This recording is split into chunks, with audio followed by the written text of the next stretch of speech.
I'm Luke Summerhays, and I love Clauncher.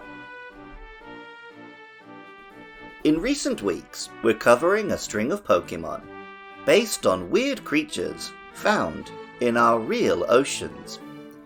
The bioluminescence of cephalopods, the rocky carapaces of barnacles, and the mind-boggling camouflage of sea dragons have all taken very little to transform them into fantastical pocket monsters.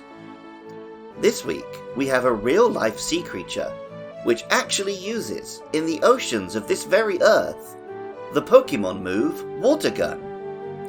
The snapping shrimp, or pistol shrimp, has one disproportionately large claw, which, rather than a normal pincer, has a joint which snaps closed like the hammer on a gun, and creates a bubble capable of stunning fish or smashing glass. The power of these snaps means this tiny shrimp competes with large animals like the whales for the loudest sounds in the ocean. Clauncher is a blue shrimp-like water-type Pokémon with one enormous claw, which, like in a real pistol shrimp, is 1/3 of the shrimp's whole mass. Real pistol shrimp, if they lose their claw, will grow a replacement on the other side of their body. Clauncher's life is a little more forgiving. Ultra Sun tells us, its claws occasionally fall off, and it keeps a low profile until they grow back. The meat of its claws is so delicious. And Pokémon Violet says, Clauncher's claws will regrow if they fall off. The meat inside the claws is edible, but it has a distinct flavor that doesn't appeal to all tastes. In real life, pistol shrimp can knock out large fish, or even kill very small ones with the shockwave they create. But of course, in the Pokémon universe, they shoot much more powerful water guns. Pokémon X tells us, they knock down flying prey by firing compressed water from their massive claws, like shooting a pistol. And Pokémon Y says, through controlled explosions of internal gas, it can expel water like a pistol shot.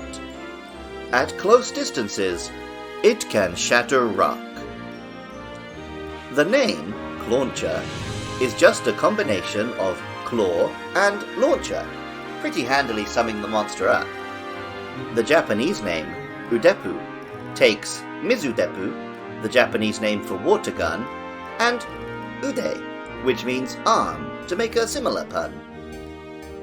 Clauncher is still in the realm of real animal that feels like a Pokémon, but it enters full fantasy territory when, at level 37, it evolves into Clawitzer. The claws on a pistol shrimp are unusually large, but Clawitzer has a claw many times the size of the rest of its body combined, resembling a big dragon's head like a kind of decoy creature. Along with the size, the power is also expanded to an outrageous level. Pokémon X tells us, their enormous claws launch cannonballs of water, powerful enough to pierce tanker holes. And Pokémon Y, by expelling water from the nozzle in the back of its claw, it can move at a speed of 60 knots. Just like Clauncher though, it can sometimes lose the claw, which is still apparently a delicacy. Ultra Moon says, its right arm is packed with meat. When its pincer falls off, it's exported to be used as a cooking ingredient. The Japanese name for this Pokémon is Blowster, a combination of blaster and blow, while also being an anagram of the word lobster.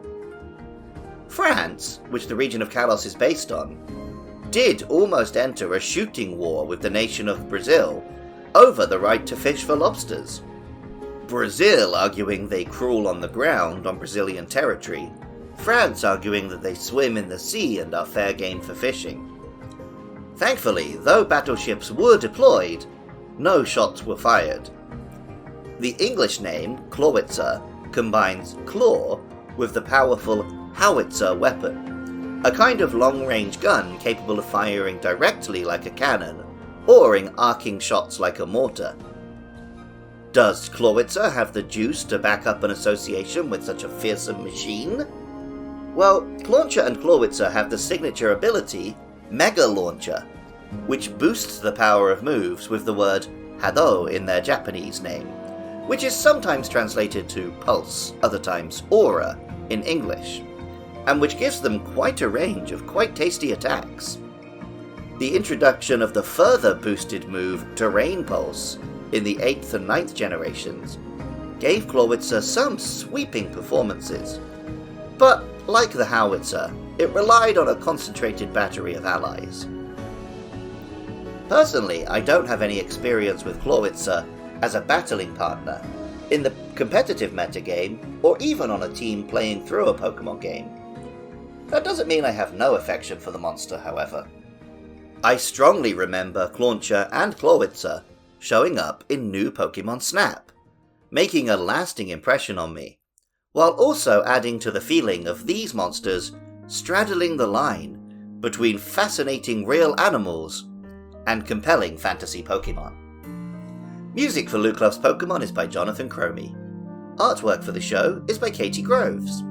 If you enjoy the podcast, find out about my other shows at podcastiopodcastius.org.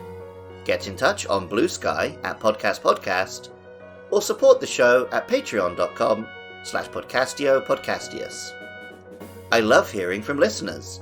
Up next are Helioptile and Tyrant, so hit me up about those or any other Pokemon. And even if you don't feel like doing any of that, thank you so much just for listening. I love Clauncher, and remember, I love you too.